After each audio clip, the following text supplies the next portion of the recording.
ಮುಟ್ಟಬೇಡಿರಿ ದೂರ ಸಾರಿರಿ ಮುಟ್ಟಬೇಡಿರಿ ಚಾರೆಯನ್ನು ಲೋಕ ಜರೆಯುವುದು ಝಾರೆಯನ್ನು ಎನ್ನ ಲೋಕ ಜರೆಯುವುದು ದಾರಿ ಕಾಣೇನು ಕೂಸ ಪ್ರಸವಕ್ಕೆ ದಾರಿ ಕಾಣೇನು ಕೂಸ ಪ್ರಸವಕ್ಕೆ ಮಾರವೈರಿಯೇ ಗತಿಯೋ ಮುಂದಕ್ಕೆ ಮಾರವೈರಿಯೇ ಗತಿಯೋ ಮುಂದಕ್ಕೆ ನನ್ನನ್ನು ಮುಟ್ಟಿ ನೀವು ಹೆಸರನ್ನು ಕೆಡಿಸಿಕೊಳ್ಳಬೇಡಿ. ಯಾಕೆ ಹಾಗೆಲ್ಲ ನುಡಿತಾ ಇದ್ದಿ? ಏನಾಯ್ತು? ಯಾರು ನೀನು? ಎಲ್ಲಿಂದ ಬಂದವು? ನಾನೊಬ್ಬಳು ವೇಶ್ಯೆಯ ಮಗಳು ಚಂದ್ರಿ ಎನ್ನುವುದಾಗಿ ನನ್ನಮ್ಮ ವೇಶ್ಯ ವೃತ್ತಿಗೆ ನನ್ನನ್ನು ನುಗ್ಗಿ ಬಿಟ್ಲು. ಇದಕ್ಕೂ ಒಬ್ಬೊಬ್ರು ಬರ್ತಾ ಇದ್ರು, ಯಾರಿಂದಲೂ ಗೊತ್ತಿಲ್ಲ. ಗರ್ಭವನ್ನು ಧರಿಸಿಬಿಟ್ಟು ನನ್ನಮ್ಮ ಮುಂದೆ ಪ್ರಯೋಜನಕ್ಕೆ ಬರುವುದಿಲ್ಲ ಎನ್ನುವುದಾಗಿ ಮನೆಯಿಂದನೇ ಹೊರ ಹಾಕಿಬಿಟ್ಟಳು. ಯಾರಾದ್ರೂ ಸಹಾಯ ಕೇಳೋಣ ಅಂತ ಹೋದ್ರೆ ಯಾರೂ ಸಹಾಯ ಮಾಡುವುದಕ್ಕೆ ಮುಂದೆ ಬರುತ್ತಾ ಇಲ್ಲ. ಯಾರು ಮನುಷ್ಯರೇ ಅಲ್ವಾ? ಹಾಗಾದ್ರೆ ಯಾರದ್ದೋ ಮಗುವಿಗೆ ಯಾರು ತಂದೆಯಾಗುತ್ತಾರೆ ಹೇಳಿ? ನಾನೊಬ್ಬಳು ನೃತ್ಯದ್ರಷ್ಟೇ. ಹಾಗಾಗಿ ನಾನು ಬದುಕಬಾರದು, ನಾನು ಸಾಯಬೇಕು ಎನ್ನುವುದಾಗಿ ಹೊರಟಿದ್ದೇನೆ. ಏನ್ ಮಾಡೋಣ ಹೇಳಿ? ನಾನು ಸತ್ರೆ ನನ್ನೊಟ್ಟಿಗೆ ನನ್ನ ಮಗುವು ಸಾಯ್ತದೆ. ಇದೇನು ಪಾಪ ಮಾಡಿದೆ? ಪಾಪ ಮಾಡಿದವಳಲ್ಲ ನಾನು. ನನ್ನಿಂದ ಈ ಮಗು ಸಾಯ್ತದೆ ಅಂತಾದ್ರೆ ಅದಕ್ಕೆ ಪಾಪಕ್ಕೆ ಕಾರಣ ನಾನಾಗಿ ಹೋಗುತ್ತೇನೆ. ಸಹಾಯ ಮಾಡುವುದಕ್ಕೆ ಮುಂದೆ ಬರ್ತಾ ಇಲ್ಲ. ನನಗೀಗ ಹೆರಿಗೆಯ ಸಮಯ, ಯಾರನ್ನ ಕೇಳುವುದು? ನನಗೀಗ ಶಿವನೇ ಗತಿ, ಶಿವನೇ ಗತಿ. ಮರುಗದಿರಲ್ಲೇ ಬಾಲೆ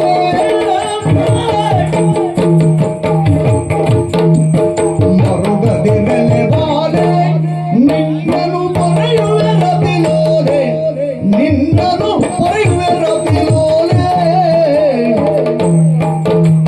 ತರಳನ ಪಡೆಯುತ್ತ ಕ್ಷಣದೊಳು ತವ ಸೋದರನಂತಿರುತ್ತಿ ಬಿಡು ಬಿಡು ಸಂಶಯ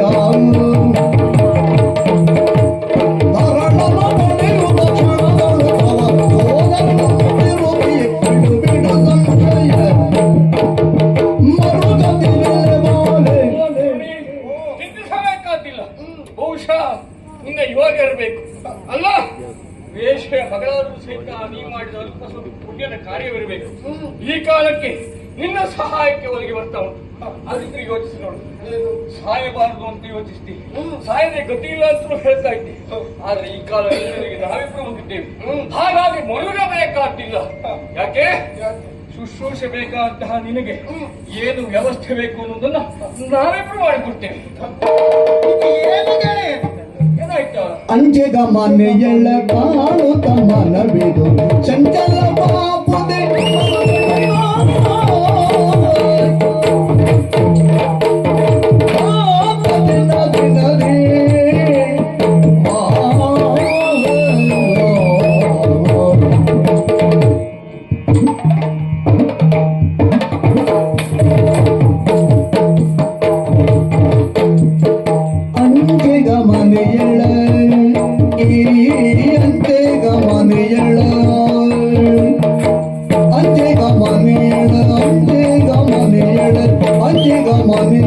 ಕಾಣುತ್ತ ಮನವಿದು ಚಂಚಲವಾಪುದೆ ಮಮ ಗೆಳೆಯ ಮನ ಚಂಚಲವಾಪುದೆ ಮಮ ಗೆಳೆಯ ಮನ ಚಂಚಲ ಮನ ಚಂಚಲ ಚಂಚಲವಾಪುದೆ ಮಮ ಗೆಳೆಯ ಅಂಜೆಗ ಮನೆಯಳ ಈ ಅಂಜೆಗ ಮನೆಯಳ ಅಂಜೆಗ ಮನೆಯಳ ಅಂಜೆಗ ಮನೆಯಳ ಕಾಣುತ್ತ ಮನವಿದು ಚಂದ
ಚಂಚಲ ಚಂಚಲ ಮನ ಚಂಚಲ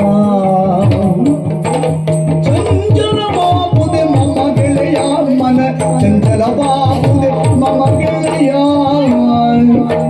ಮಿಂಚಿದು ಮಿಂಚಿದು ಮಿಂಚಿದು ಮಿಂಚುವ ತೆರದಲ್ಲಿ ಯೋಗವು ವಂಚಿಸಿ ಬಡತನ ಗಿಳಿಯುವೆಯ ವಂಚಿಸಿ ಬಡತನ ಗಿಳಿಯುವೆಯ ಓ ಮಮ ಗೆಳೆಯ ಬಡತನ ಗಿಳಿಯುವೆಯ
ಮಿಂಚುದು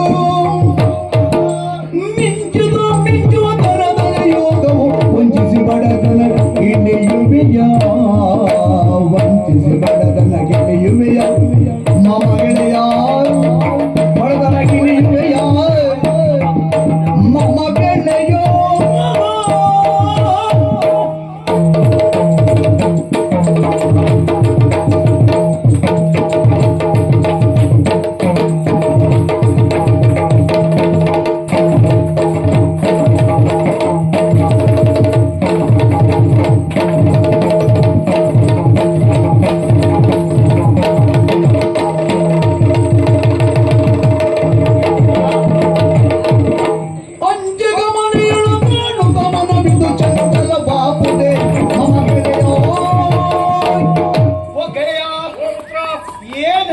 ನೀನ್ ಯಾಕೆ ಸುಮ್ಮನೆ ನಿಂತಿದ್ದಿ ಅಂತ ಗೊತ್ತಾಗ್ಲಿಲ್ಲ. ಸುಮ್ಮನೆ ನಿಲ್ಲುವ ಪರಿಸ್ಥಿತಿ ಬಂತಲ್ಲ, ಅಲ್ಲದಿದ್ರೆ ಅವಳಿಗೆ ಸಹಾಯ ಮಾಡ್ಬೇಕು ನಾವು. ಬಾಯಿ ತುಂಬ ನಿಜವಾಗಿ ಹೇಳ್ಬೇಕು, ಮೊದಲು ನೀನೇ ಮಾತಾಡ್ಬೇಕಿತ್ತು. ಅಲ್ಲ ಮಾತಾಡ್ಬೇಕಿತ್ತು. ಹಾ. ನಾ ಮಾತಾಡುವ ಪೂರ್ವದಲ್ಲಿ ಹಾ. ನೀ ಮಾತಾಡಿಬಿಟ್ಟೆ. ಹಾಗಾಯ್ತು. ನನ್ನ ಪ್ರತಿಕ್ರಿಯೆ ನೀ ನೋಡ್ಲಿಲ್ಲ ಅಲ್ಲಿ. ಹೌದಪ್ಪ, ಪ್ರತಿಕ್ರಿಯೆ ಕೊಟ್ಟಿದ್ದೇನೆ. ಹೌದಾ? ಓ ಗೆಳೆಯ, ಓ ನೀ ಸಿಕ್ಕ ಮರುಗಳಿಗೆಯಲ್ಲಿ ಹಾ. ಬಾಯಿ ತುಂಬ ಗೆಳೆಯ ಗೆಳೆಯ ಎಂದು ಕರೆದು ಬಿಟ್ಟೆ. ಒಪ್ಪಿದ್ದೇನೆ. ಈಗ ತಪ್ಪಾಯ್ತು ಅದು. ಯಾಕೆ? ಯಾಕೆ ಹೇಳು? ಹಾ. ನಿನ್ನನ್ನ ಹಾ. ತಡೆದವ ನಾನು. ಸರಿ. ತಡೆದ ಮರುಗಳಿಗೆಯಲ್ಲಿ ಕಾರಣ ಕೇಳಿದಾಗ ಹೇಳಿದೆ, ನಾಟ್ಯಾಚಾರ್ಯರ ಮಗ ನಾನು, ಹೌದು. ಅನಾಥ, ಈಗ ಹಾ. ಅವಮಾನ ಆಗ್ತಾ ಉಂಟು. ಆ ಕಾರಣಕ್ಕೆ ನಾನು ಸಾಯುವುದಕ್ಕೆ ಮುಂದಾಗ್ತಾ ಇದ್ದೇನೆ. ಈ ಸುಳ್ಳು ಹೇಳುವ ಅವಶ್ಯಕತೆ ಇತ್ತೇನ ಗೆಳೆಯ? ಯಾಕೋ? ನನ್ನಲ್ಲಿ ಸತ್ಯವನ್ನೇ ಹೇಳಬಹುದಿತ್ತಲ್ಲ. ಹೇಳಿದ್ದು ಸತ್ಯವೇ. ಹೌದು. ಮದುವೆ ಪ್ರಾಯಕ್ಕೆ ಬಂದು ಇಷ್ಟು ವರ್ಷ ಆದ್ರೂ ನನಗೆ ಯಾರು ಹೆಣ್ಣು ಕೊಳ್ಳಲಿಲ್ಲ, ಆ ಕಾರಣಕ್ಕೆ ಸಾಯುವುದಕ್ಕೆ ಹೊರಟಿದ್ದೇನೆ ಅಂತ ಹೇಳ್ಬೋದಿತ್ತಲ್ಲ. ಪುಣ್ಯಾತ್ಮ, ಹ. ಅದೇ ವಿಚಾರ ಹೌದು ಅಂತಾಗಿದ್ರೆ ಹ. ಮತ್ತೆ ನಾನು ಅಷ್ಟೆಲ್ಲ ದುಃಖ ಮಾಡ್ತಾ ಇರುವ ವಿಚಾರವೇ ಇರಲಿಲ್ಲ. ಯಾಕೆ? ಕೆಲವರಿಗೆ ವಿವಾಹ ಆಗದೆ ಇದ್ದವ್ರ ಲೋಕದಲ್ಲಿ ಸಾಕಷ್ಟು ಜನ ಇದ್ದಾರೆ. ಕೆಲವರಿಗೆ- ಅಲ್ಲ, ವಿವಾಹ ಆಗದೆ ಇದ್ರೆ ಹ. ಸನ್ಯಾಸಾಶ್ರಮವು ಮತ್ತೊಂದು ಅಂತ ಅವಕಾಶ ಬೇರೆ ಬೇರೆ ಉಂಟು. ನೀ ಅದೆಲ್ಲ ಸೇರುವಲ್ಲ, ಮತ್ತೆ ಹೆಚ್ಚು ಅಂದ್ರೆ ಒಂದು ಪಾದಯಾತ್ರೆ ಮಾಡುವುದು ನೀ ಯಾವ್ದಾದ್ರು ದೇವಸ್ಥಾನ. ಹಾಗಾಗಿ ಹಾ, ಹಾ. ಅದಕ್ಕೆ ಸಾಯಲೇಬೇಕಾದ ಅನಿವಾರ್ಯತೆ ಇರುವುದಿಲ್ಲ. ಅಲ್ಲ, ಹೇಳಿಕ್ ಬರುದಿಲ್ಲ. ಹಾ. ಅವರವರ ಭಾವಕ್ಕೆ ಅವರವರ ಪ್ರಕೃತಿಗೆ. ನನಗಷ್ಟೆಲ್ಲ ಇಲ್ಲ. ಆದ್ರೂ ಏನ್ ಮಾಡೋಣ ಹೇಳು? ಹಾ. ನೀನು ನಿನಗೆ ಆಶಯವನ್ನು ನಾನು ಕೊಡ್ತೇನೆ ಅಂತ ಹೇಳಿದವ, ಸರಿ. ಅದನ್ನೆಲ್ಲ ತಿಳಿದಿರುವಂತಹ ನೀನು ನನ್ನೊಡನೆ ಬರುವ ಬದಲಾಗಿ ಹಾ. ಈ ಅಂಚೆಗಮನೆಗಳನ್ನ ಕಂಡು ಹಾ. ಚಂಚಲವಾದೇನು ಗೆಳೆಯ? ಖಂಡಿತವಾಗಿಲ್ಲವೇ ಇಲ್ಲ. ಯಾಕಿಲ್ಲ? ನೀ ಹೇಗೆ ನನ್ನನ್ನು ರಕ್ಷಿಸಿದ್ದೀಯೋ ಹಾ. ಅದೇ ರೀತಿಯಲ್ಲೇ ಸಂಕಷ್ಟದಲ್ಲಿರುವಂತಹ ಅವಳಿಗೆ ಒಂದು ಸಣ್ಣ ಸಹಾಯ, ನಮ್ಮಿಂದ ಏನಾಗ್ತದೋ ಅದನ್ನು ಒದಗಿಸೋಣ ಅಂತ ಯೋಚಿಸಿದೆ. ದೇವ್ರೆ, ಓ, ನಿನಗಲ್ವ ದೇವರಿಗೆ? ಅಲ್ಲ, ನೀನು ಅದೃಷ್ಟ ದೇವತೆ ಅಲ್ವಾ? ಹಾ, ನೀನು ಯಾವ ದೇವರನ್ನು ಕರೆದೆ ಅಂತ? ನಂಗೆ ಮತ್ತೊಂದು ದೇವರಿದ್ದಾರೆ ಹಾ, ಹಾ. ಮೇಲಿರುವರು ಹಾ. ಪ್ರತಿಯೊಬ್ಬರಿಗೂ. ಹಾ, ಹಾ, ಹಾ. ದೇವ್ರೆ, ಇವನಿಗೆ ಎಂತ ಹೇಳುವುದು ಅಂತ ತಿಳಿಯುವುದಿಲ್ಲ. ಅಂದ್ರೆ ಇವನೇ ಬೇಡುವವ, ಹಾ. ಇವ ಇನ್ನೊಬ್ರಿಗೆ ಹೀಗೆ ದಾನ ಮಾಡ್ತೇನೆ ಅಂತ ಹೊರಟಿದ್ದಾನೆ. ಯಾಕೆ ಹೇಳು? ಯಾಕೆ? ಸೂರ್ಯಸೇನ ನೀನು ಹೌದು. ಅಲ್ವಾ? ಹ. ಸೂರ್ಯನ ಹಾಗೆ ಪ್ರಭೆಯನ್ನು ಹೊಂದಿರುವವ, ಹ್ಮ್. ನನ್ನ ಬದುಕಿಗೆ ಬಂದಂತಹ ಕತ್ತಲೆಯನ್ನು ನಿವಾರಿಸಿದವ. ಹ್ಮ್. ಆ ಕಾಲಕ್ಕೆ ಹ್ಮ್. ಪುಣ್ಯ ನಿಧಿಯಾದಂತಹ ನಾನು ನನ್ನ ಪುಣ್ಯವೇ ನಿನ್ನ ರೂಪದಲ್ಲಿ ಬಂದಿದ್ದೇವೆ ಅಂತ ತಿಳ್ಕೊಂಡೆ. ಹ್ಮ್. ಈಗ ಬಹುಶಃ ಅವಳ ಪುಣ್ಯ ನಮ್ಮಿಬ್ಬರ ರೂಪದಲ್ಲಿ ಬಂದದ್ರಿಂದ ಅವಳಿಗೆ ಅಲ್ಲಲ್ಲ, ಹಾಗೆ ಯೋಚನೆ ಮಾಡುವುದೇ ಅಲ್ಲ. ಯಾಕೆ? ನಾನು ನಿನ್ನನ್ನ ಬದುಕಿಸಿದ್ದೇನೆ ಕಾರಣ ಹ. ನೀ ಏನಾದ್ರೂ ಸಾಧನೆ ಮಾಡಬೇಕು ಅಂತ. ಸರಿ. ಜೊತೆಗೆ ಹ. ನಾನು ಸಾಧನೆ ಮಾಡುವುದಕ್ಕೆ ಹ. ನೀ ನನಗೆ ಅನುಕೂಲಕರವಾಗಿರ್ಬೇಕು ಅಂತ. ಅಲ್ಲ, ಆ ದೃಷ್ಟಿಯಲ್ಲಿ ಯೋಚಿಸಿದ್ರು ಹ. ನಾವು ಈಗ ಮಾಡುವುದು ಸರಿ. ಯಾಕೆ ಗೊತ್ತುಂಟ? ಹ. ಪ್ರಪಂಚದಲ್ಲಿ ಹ. ಹುಟ್ಟುವವರು ಎಷ್ಟೋ ಜನ ಹುಟ್ಟಬಹುದು, ಹ. ಆದ್ರೆ ತಾಯಾಗುವಂತಹ ಭಾಗ್ಯ ಅನ್ನೋದು ಕೆಲವರಿಗೆ ಮಾತ್ರ ಸಿಗುವಂತದ್ದು. ಖಂಡಿತ. ಅವಳು ತಾಯಾಗಲಿಕ್ಕೆ ಹೊರಟಳು. ಹ. ಅದಕ್ಕಿಂತ ದೊಡ್ಡ ಸಾಧನೆ ಮತ್ತೆ ಬೇರೆ ಉಂಟು. ಇನ್ನೊಂದಿಲ್ಲ ಹ. ಅಂತ ಹೇಳ್ಬೇಕು. ಹ.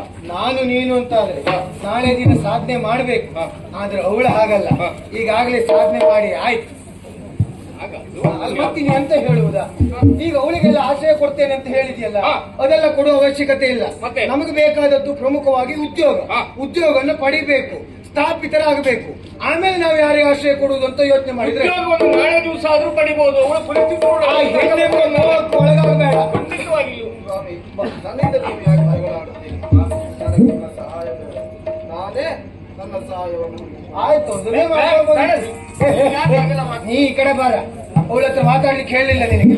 ಅಲ್ಲ, ನಿಮಗೆಲ್ಲ ಏನು ಅಂತ ಬುದ್ಧಿ ಹೇಳುವುದು? ಏನು? ನಿಮಗೆಲ್ಲ ಒಳ್ಳೇದಾಗ್ಲಿ ಅಂತ ಹ. ಒಂದು ಬಾಳೆಹಣ್ಣನ್ನು ತರುವುದು, ಅದನ್ನ ಸುಲಿಯುವುದು, ಅದು ಹಾಗೆ ತಿನ್ನಿಸುವುದಕ್ಕೆ ಮುಂದಾಗುವುದು ಬಾಳೆಹಣ್ಣನ್ನು. ನೀವು ಹಾಗಲ್ಲ, ನನಗೆ ಬಾಳೆಹಣ್ಣು ಬೇಡ, ಬಾಳೆಹಣ್ಣು ಸಿಪ್ಪೆಯೇ ಬೇಕು ಅಂತ ಹೇಳು ಜಾತಿ. ಹಾಗೆಲ್ಲ ಯೋಚಿಸುವುದು ಬೇಡ. ಯಾಕೆ? ಹುಸಿವೆ ಇದ್ದವನಿಗೆ ಅದರದ್ದಾಗಿ, ನನಗೆ ಹುಸಿವೆ ಇಲ್ಲ ಅಂತ ಹೊರಟವನಿಗೆ ನೀ ಹೇಳಿದ ಮಾರ್ಗ ಅನುಕೂಲ ಆಗ್ತದೆ. ಅಲ್ಲ, ನಿನಗೆ ಹೊಸುವಿಯೋ ನಾನು ಅವಳ ಮೇಲೆ ಮೋಹದಿಂದ ಹೊರಟದ್ದಲ್ಲ. ನನಗೆ ಸಂಬಂಧ ಇಲ್ಲ. ಅವಳಿಗೆ ನೀನು ಆಶ್ರಯವೋ ಇನ್ನೊಂದೋ ಮತ್ತೊಂದೋ ಕೊಡ್ತೀಯ ಅಂತ ಹೇಳಿದ್ಯಲ್ಲ, ಅದ್ರ ಅವಶ್ಯಕತೆ ಇರಲಿಲ್ಲ. ಅವಶ್ಯಕತೆ ಅಲ್ಲ, ಆದರ್ಶ. ಆದರ್ಶ ನಾನು ಇನ್ನೊಂದೇ ಆದರ್ಶವಾಗಿ ತೆಕ್ಕೊಂಡದ್ದು. ನೀ ಹೇಗೆ ನನ್ನ ಉಳಿಸ್ತೀಯೋ ಹಾಗಾಗಿ ನಾನು ಅವಳು ಉಳಿಸಿಕೊಂಡಿದ್ದೆ. ಎಲ್ಲಾ ವಿಚಾರದಲ್ಲೂ ನನ್ನೊಂದು ಆದರ್ಶವಾಗಿ ತೆಗೆದುಕೊಳ್ಳುವುದು ಬೇಡ ಮಾರಾಯ. ಅಂದ್ರೆ? ನಿನಗೆ ಹೇಳುವುದು ಒಂದೇ, ಈಗ ಈ ಸೂಳೆಯ ಸಹವಾಸ ನನಗೆ ಬೇಡ. ಗಟ್ಟಿಯಾಗಿ ಕೇಳು, ಇವಳ ಸಹವಾಸ ಮಾಡಬೇಡ. ನಾನು ನಿನ್ನನ್ನು ಕಾಪಾಡಿದ್ದೇನೆ. ನಿನ್ನನ್ನು ನಾಳೆ ದಿನ ಎತ್ತರಕ್ಕೆ ಬೆಳೆಸುವ ಹೊಣೆಗಾರಿಕೆ ಸೂರ್ಯಸೇನನದ್ದು. ಆ ಕಾರಣಕ್ಕಾಗಿ ಇವಳು ಆಶ್ರಯ ಕೊಡುವ ಬದಲು ನನ್ನೊಟ್ಟಿಗೆ ಬಾರಿ. ನೀ ಆ ರೀತಿಯಾಗಿ ಅವಳನ್ನು ಜರಿಯಬೇಕಾಗಿಲ್ಲ. ಅಲ್ಲ, ಮತ್ತಿನ್ನೇ ಅಂತ ಹೇಳು. ಅವಳ ತಾಯಿಯ ವೇಶ್ಯಾವೃತ್ತಿಯಲ್ಲಿ ಇರುವುದರಿಂದಲೇ ಲೋಕದಲ್ಲಿ ಎಷ್ಟೋ ಹೆಣ್ಣು ಮಕ್ಕಳ ಅತ್ಯಾಚಾರ ಆಗುವುದು ತಪ್ಪಿದೆಯೋ ಗೊತ್ತುಂಟ ನಿನಗೆ? ನನಗೆ ಈಗ ಪಾಠ ಮಾಡ್ಲಿಕ್ಕೆ ಪ್ರಾರಂಭ ಮಾಡಿ. ಇದೆಲ್ಲ ಅವಶ್ಯಕತೆ ಇಲ್ಲ. ಈಗ ನನ್ನೊಟ್ಟಿಗೆ ಬರ್ತೀಯಲ್ವ ನೀನು? ನಾನು ಆಮೇಲೆ ಆದ್ರೂ ಬರ್ತೇನೆ. ಅವಳಿಗೆ ವ್ಯವಸ್ಥೆ ಮಾಡಿದ ಹೊಟ್ಟು ನಾ ಬರುವುದಿಲ್ಲ. ಹಾಗಿದ್ರೆ ಒಂದು ಕೆಲಸ ಮಾಡಿ, ನೀವೊಂದು ಕೆರೆ ನೋಡ್ಕೋ, ನೀವೊಂದು ಬಾವಿ ನೋಡ್ಕೋ. ಸೋಮನಾಥ,